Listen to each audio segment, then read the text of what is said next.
All right, I told you I would pick up right where I left off. I tried to do this outside the other day and there was way too much noise. Just want to be able to relax and concentrate and show you exactly the cleanup of what the last 6, 7 weeks has brought. And here's Notchville 1 and 2. And definitely not done there. They have to, I wouldn't be surprised if not planning it today, Notchville 1. And they have to finish planning Notchville 2, so it'll be recycled. Another opportunity to save some artifacts. Look at these though. Let's start with the center. Coffee, sugar quartz. Strong Marble Mountain. Just a great culture. And I'm going to tell you what, I still really believe that most of these are made for blunt force, sharp, deep, muscle tearing, muscle immobilizing force. Look at this piece found there in quartz. Notchville 1. These points coming off an atlatl, this is my persuasion, just because of I think through when I look at these and think about who was there, of what their deepest, most pressing need was, which was food, meat for their loved ones and children. Look at this Marble Mountain, strong. Here's a great point right here.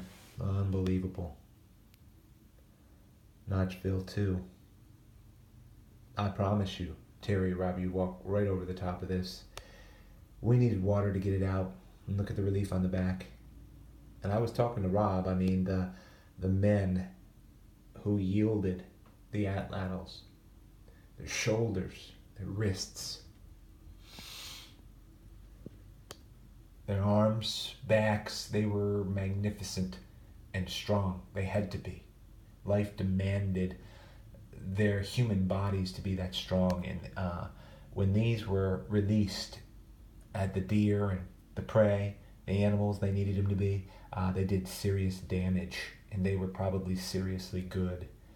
Sure, they missed a lot, and these were used expendably. Look at this point from Notchville. That's why you call it Notchville. So I like thinking about these men, and possibly a woman here or there that commissioned the atlatl. Guilford Yuma. The difference in their resilience and strength compared to us as modern men. Staggering. These points speak of that to me. I did like this. Notchville 1. Notchville 2. This Guilford Yuma right here, everybody. And this one right below it are Notchville 2. It came from pretty much the same area. The same rise. Same day, as a matter of fact, it was a good day. Just raining and sloppy, couldn't pick it up.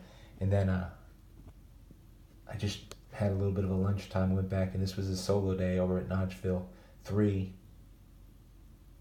What a great, is it a Rowan? I don't know. It's a beautiful ancient point. Don't know about you out there, but if you get into artifacts and you find them, I think the thing that they should do is humble you.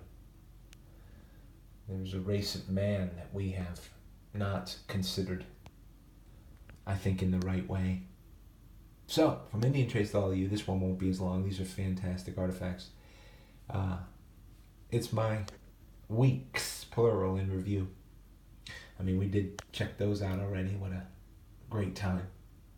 And then I just put them in my trusty old basket. Oh, I forgot one out of this group. Can you see it? I think I saved the best for last, or one of my favorites. Of course, it's a Guilford round, banded rhyolite. I'll show you what I mean. I don't do this that often.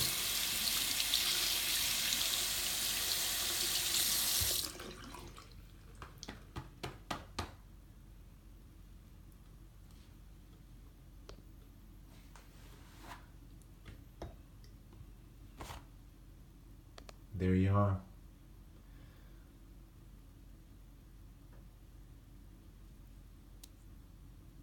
That's what the flint looks like. Now that's patinaed, of course.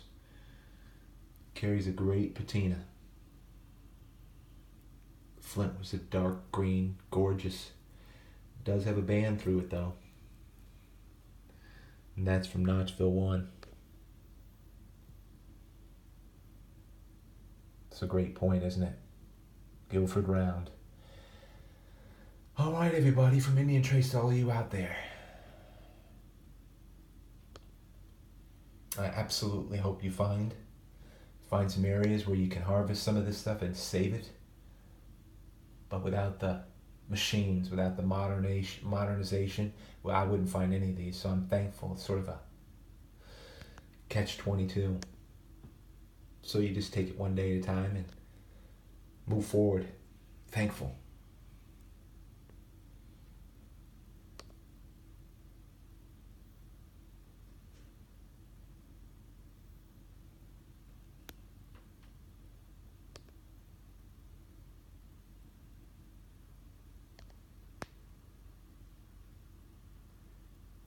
Be well out there.